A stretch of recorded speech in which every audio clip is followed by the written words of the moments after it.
Hello friend, চলে এসেছি আরও একটি নতুন মিনি ব্লগ নিয়ে। তো আজকে সকালে ব্রেকফাস্টে ছিল বড়া, নারকেলের চাটনি, এটা বাদামের চাটনি। আমি নারকেলের চাটনিটাই খাই, বাদামের চাটনিটা খাই না। আর বর আজকে নিয়ে এসেছিলো হচ্ছে মাটন, তো ওটাকে রান্না করব। আলুটাকে ভেজে নিয়েছি ভালো করে, তারপরে পেঁয়াজ দিয়ে দিয়েছি। পেঁয়াজ দিয়ে আদা বাটা, জিরে গুঁড়ো, লঙ্কা গুঁড়ো, লবণ, হলুদ সব দিয়ে ভালো করে মাংসটা কষিয়ে নিচ্ছি। কষিয়ে দিয়ে প্রেসারে দিয়ে দেবো আর কি।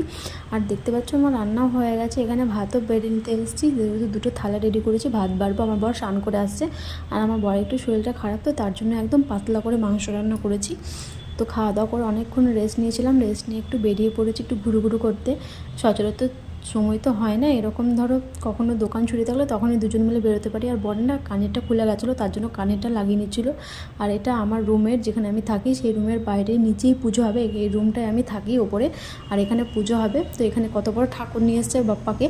আর এখানে দেখতে পাচ্ছ আমি বাইরে চলেও এসেছি। এবার বাস ধরবো, বাসা করে যাবো একটু ঘুরু করতে। তো চলো আজকের মতো